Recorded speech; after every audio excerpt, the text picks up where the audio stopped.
Well, hey there, Modern Math Teacher. Kristen Moore here, your host on the Modern Math Teacher podcast. And today I've got a question for you. Pop quiz, my friend. When you hear the word finals prep, what emotion hits at you? Is it dread? Is it overwhelm? Or maybe like the urge to make an entire second pot of coffee? Not that I've done that, but I've definitely done that. Okay. So listen, if you guys are anything like me, finals week has always kind of felt like this marathon of like grading final projects, juggling review games, prepping students for exams, cramming it all in, all at the same time. But over the years, what I've realized is that finals prep or midterm prep, depending on what you've got going on, it's actually one of the best windows into what we believe about learning. So, today, you guys, we're going to flip the script on finals. I'm going to walk you through how to use review season to reveal what assessment really means, share some active teaching strategies that are going to make your prep week more meaningful and more manageable, right? We're all about being smarter, not harder here, and sprinkling in a few AI powered hacks to save you hours while still, of course, keeping things real.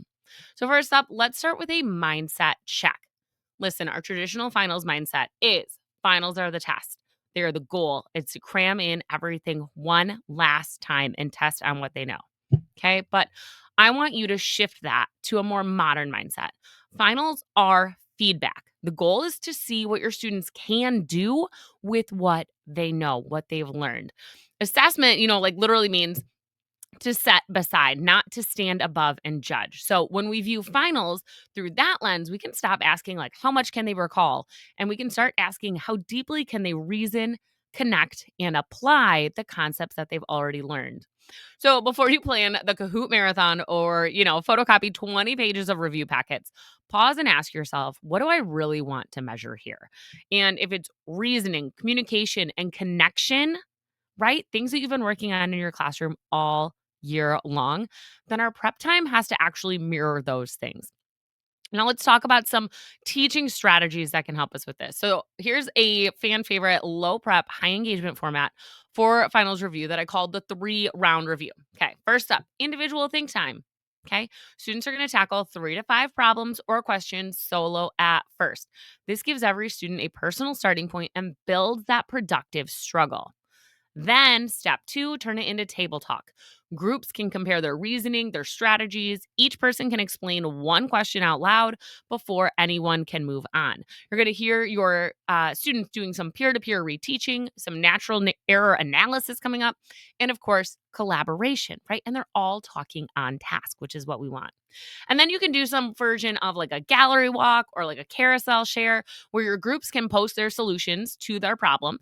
Everyone in the class is going to rotate and they can either leave a sticky note feedback like, oh, I agree with this because, or, ooh, check step 3. I'm not sure about that. And if you're not sure how to plan this, but it sounds kind of interesting, you can always get an AI assist from our friend Chatty G or your favorite LLM. You can ask ChatGPT or again another tool to generate some tiered question sets at different DOK levels. Okay, so you can prompt it like create 3 review problems on systems of equations, one procedural, one conceptual, and one application with a real world context. That's going to keep your review rigorous without adding in hours of prep. Okay, because nobody has extra time there. All right, active teaching strategy number 2 that you can use during review season is the error hunt. If you want your students to learn more from analyzing wrong work than from doing 20 new problems, here's a strategy for you. You can post or project 4 sample solutions. You can either anonymize them or you can have AI help generate these solutions. But here's the catch, only one of them is correct. Okay. Your students need to think and identify what the error patterns are and justify or explain why each of those misconceptions might happen. You can add some sentence stems like this. The error in example 2 happened because, and then they fill in the blank. Or if I use this method, my answer would have been this.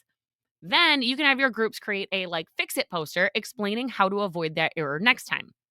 And again, use AI to help assist you. You can ask for intentional mistakes, okay? So let AI help plan these out. Give me 3 student style errors in solving quadratic equations by factoring. Boom. Instant discussion starters that feel better, more authentic, a better way to engage and look at the problem. Because if they can see how they would solve it and compare it to the error that happened, that's just as good, if not better, than them practicing it 20 times in a row. Okay. All right. Active teaching strategy number 3, a final show and tell. Okay. So instead of a 1-day cram, turn review into student demonstration of mastery. Ask your students to choose one concept that they've grown in this semester and to show it. They can pick how they're going to show it. It could be a mini whiteboard demo. It could be a digital slide explaining a pattern that they finally understand. It could be a short little recording explaining how to walk through their reasoning and solve a problem. This is going to turn your finals prep into a celebration of growth rather than anxiety. Okay. And pro tip here, you can capture short clips or screenshots, whatever it is. You're collecting some qualitative evidence of their learning that's perfect for reflection or a portfolio style assessment to use later on in the school year to see just how far they've grown so far this year. Okay. That's strategy number 3. Up next, number 4, a good old station rotation, but a little 2.0 flip on that. So stations can 100% work for you in secondary math. Okay. I know they can take a little bit more planning, but they can absolutely work with our students. And this can happen even during finals prep. Okay. So you want to set up maybe 4 stations. Each is going to target a different skill or a different representation of the skill. So, station 1, for example, could be your concept check. They're going to be matching vocabulary, visuals, and examples. Okay. All the conceptual pieces that you've been looking at so far this year. Station 2, application station. Okay. Real world problems or a project scenario that puts the math you've been learning this year into context. Station number 3 could be a tech station where they're going to use Desmos or GeoGebra or a Kahoot or some other AI generated simulation to go through and get some repetition and some practice on those procedural skills, right? Because tech is just so great at giving them instant feedback. Yes, you got it right. No, you got it wrong. So this is a great place to build in that procedural check. Then station number 4, the reflection time. Okay. Students can write or record, what topic do I feel most confident about now and why? Again, you can have your groups do this in stations. You can rotate every 10 minutes, or you can have the whole class do this 10 minutes at a time. Up to you, right? You can use AI to assist you with this, of course. So you can ask for like generate 4 station prompts for my Algebra 2 finals review. We're talking about quadratics, exponentials, logarithms, and functions. Okay. So give it the topics that you've covered so far this semester.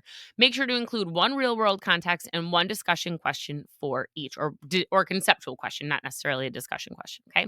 We're going to have your station cards ready for you within seconds, right? Working smarter, not harder, and still getting all the different domains of rigor covered. You're covering your conceptual understanding, you're covering your procedural practice, and you're covering that application. And you're hitting your students at all the different DOKs, really getting them prepped for whatever it is this final assessment for you is going to look like.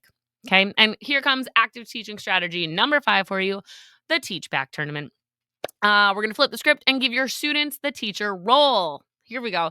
You can split your class into like 2 different teams, and each team is going to prepare a mini lesson. I'm talking like 5-minute max on a concept drawn at random. So, a random concept that you've taught already in class. You can provide a quick rubric emphasizing that they need to be clear, they need to give a good example choice, and they need to address a misconception in their mini lessons. And then run it tournament style. Half the teams present while the others evaluate using that rubric, and then you switch. Here's an extra meta benefit for you. Your students are going to internalize assessment criteria by actually using them, right? You're going to hear phrases like, oh, you didn't justify in step 2, or you could connect that to the graph transformations over here. And again, smarter, not harder, use an AI assist here. Use AI to draft that mini rubric or a peer feedback checklist for clarity, accuracy, engagement, visual support. And then your students are teaching themselves. And when they do the process of the prep work of learning that concept better to be able to prepare and present it to your students, they're really taking in what they know, synthesizing it, and making those stronger connections for us.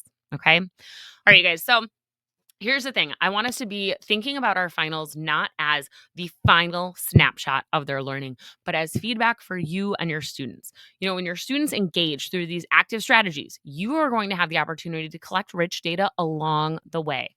Far richer than you can on a single multiple choice test or fill in the blank or even, answer on your own test. Okay.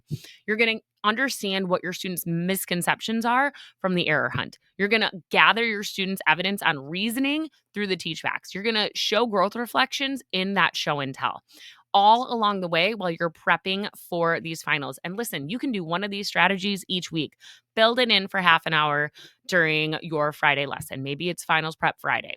I don't know. That sounds cool to me. I always go for a good alliteration there. So that's probably what I might choose, actually. Okay. And you're going to be gathering these artifacts that show how your students are thinking and not just what exactly they remember. Okay. And that's the heart of assessment literacy. We want to make sure that we are looking at our students holistically and understanding what it is that they know and can do. Okay. And hey, listen, you can take this one step further and share it with your students. Okay. You can have your students reflect on this and say, like, hey, looking at your work from this semester, what's one skill you've mastered and one skill that's emerging and one question you still have?